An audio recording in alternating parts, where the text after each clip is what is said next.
During the recording of this video, my camera cut off twice, causing me to have to restart my dialogue. I also lost the ability to lock my white balance, which caused flashing skies to be seen in the last half of the video. Could this be paranormal activity? Watch all the way to the end and let me know in the comments below. All right, it's October 3rd, 2021. We're in Concord, North Carolina. Standing here on Cox Mill Road, where I'm about to tell you the story, the real story behind the haunting of Sally's Bridge. For those of you who don't know, there was a young girl named Sally, who was driving her car down this road one night toward this bridge coming from the direction we're walking now. She had her baby in there with her. And when she got close to the bridge, she got distracted, run off the road and flipped that bridge and flipped her car down into the creek where it landed on its top. And Sally was thrown on the opposite bank, severely injured, but she wasn't dead. Panicked, she jumped back in the water to look for her baby. She couldn't find her, so she started screaming for help, asking for somebody to come help her find her baby.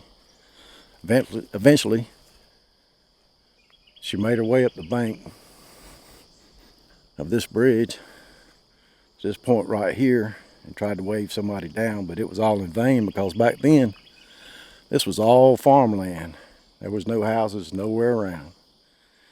And all this guardrail, it wasn't here then.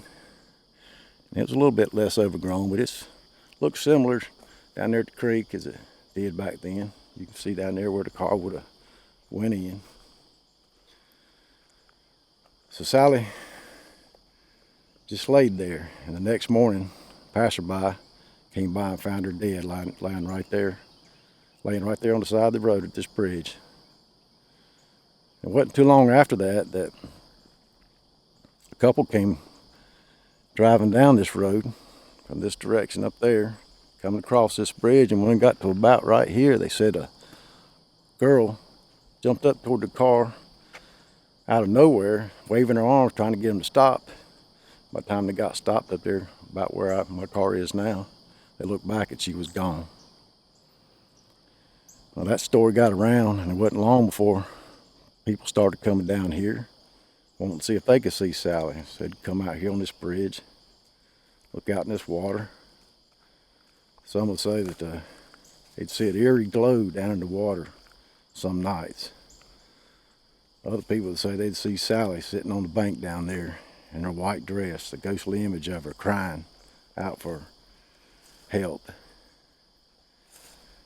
And it wasn't too long, a few years later, I guess, people started saying you could come down here and park your car on this bridge, and if you stayed here too long, you'd hear it tapping on your windows and somebody tugging on your door handle like they're trying to get your door open. And they said that was Sally, ghost of Sally, trying to get you to come out and help. And well, that's the story. It's told these days. But when I was younger, back in the 70s, late 70s, a friend and I got told a story by a man who said that it was her boyfriend, in the story he told us, it was her boyfriend, not a baby. So it's funny how things get changed over the years. Anyway, he told us that story, and he said the bridge was up around Mountain Island Lake somewhere. So we did a little research and tried to find that bridge, but we never could. So we kind of got frustrated by that and decided we'd come on and make our own Sally's Bridge and scare a friend of ours named Drew. And we were going to bring him down here and scare the crap out of him. So we picked us out a bridge, and that bridge is the one we're standing on here today.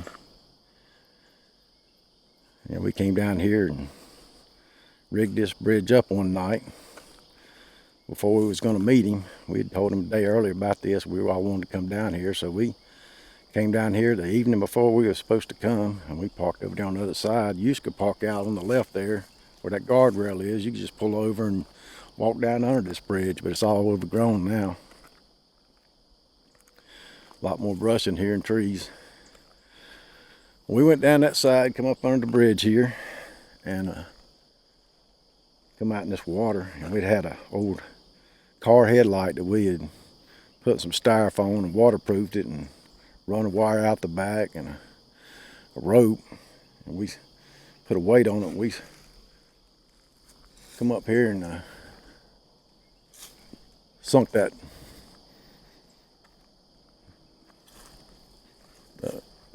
light down in the water, and there's a big fish down there now. And we sunk that light down in the water, and we run that line back out over there to the bank, and we had a little rope with it too, and we had a battery we had over there, and we hooked that wire to that battery, and it had a little switch on it, and you can't see it now, but I don't know if I can find one. These are overgrown, but there's drainage holes in this bridge. So I don't know if I can see one now. But anyway, we run that line, we run a fishing line down through the drainage hole to that switch on that battery, and we made a little loop on it. Let's see if I can find one here. They're all clogged up now. Anyway, there's holes that going down through here if they clean this dirt off. And we made a little loop in it, and so he could, Mike, my friend's name was Mike, he could hook his foot in it when we come back later that night. And then we came on out a little bit further, and we ran another fishing line down through another one of these holes right in here somewhere. And we dropped we had attached that other end of that line to a white dress, had a little bit of weight on it, and we sunk that dress right down on top of that headlight we'd put in the water earlier. And we left a little loop right about in here for me to stick my foot in when it was time. So later on, after we got all that done, we left, hoping it'd all be intact when we got back. And we went and got Drew and came back down through here. When we got here, we kind of parked over on the side there. Like I said, it was a lot more open back then. There wasn't all these trees and overgrowth then. We come out here on this bridge and walked out, and I was in the lead coming this way, coming toward this way, and I was in front, Drew was in the middle, and Mike was in the back. When Mike got to that little loop, he stopped, and I distracted Drew talking to him, and he hooked his foot in that loop. And then I came on out here a little further, walking with Drew, and then Mike started talking to him, and I got out here and I locked my foot into my loop. And then we got out here and we just stood for about a minute or so. And then Drew said to me, "You hear that?" I mean, it was quiet back then. It was just a perfect night with no car noise like it is now. The moon was shining through some overcast clouds and had a little mist around. I mean, it was perfect spooky night. And Drew said, "You hear that?" And I said, "Hear what?" About the time he got ready to speak, Mike moved and flipped that switch, and that light came on. I started walking, and that dress pulled up out of there over the glow of that light. And I'm telling you, it looked real. It scared me just about. And Drew saw that, and he took off. He ran back down the bridge that way, got in his car, and spun out of here and left us both before we could get our foots out of the loop. And left us here to die with old Sally, I guess. So much for friends, right? Anyway, we about did die. We was laughing so hard at how fast he run off, and we unhooked our foot and got all our stuff up and put it in the trunk, the battery, the light, and the dress, and we took on up the road after him toward his house. And we caught up with him up on Mile Creek Road as he headed back toward Dorada up in that area where he lived. And we saw him. He was pulled over by a police officer on the side of the road. So we pulled up real slow, went by, and he kind of slowly turned his head and looked at us, and we looked at him, and then he turned back toward the officer. So we kept going, went on up to his house, and we waited for him. Well, it wasn't too long after that he showed up. And we asked him what had happened, and he said, I got pulled over speeding. I tried to tell him that I saw a ghost, and that was why I was speeding, and he still wouldn't let me out of it, and he laughed at me. So we busted out laughing hearing that too. Couldn't believe how bad he'd fell for our little ghost trick. And we listened to him a little more, and then we finally told him it was all a joke. He got a little mad about that, but he eventually calmed down, and we decided that we'd go to school the next day. We went to North Mecklenburg High School, and we said we're going to go to school the next day, and we're going to tell that story just like it had really happened to us.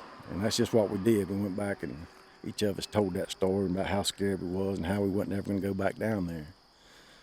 Well, a few days later, a bunch of other boys we knew, they said they wanted to come down here, and we pretended like we didn't want to come, but we eventually let them talk us into it, and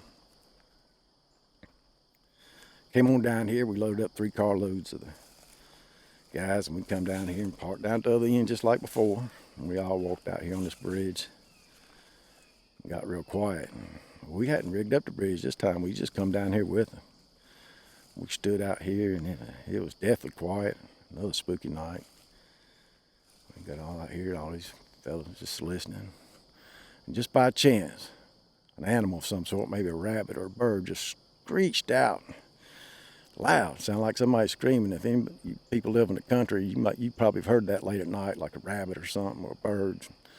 And with everybody being here already scared, it sounded just like a woman to everybody. And they took off and run to their cars and got in them, and everybody just shot off in all different directions once again, just like Drew did.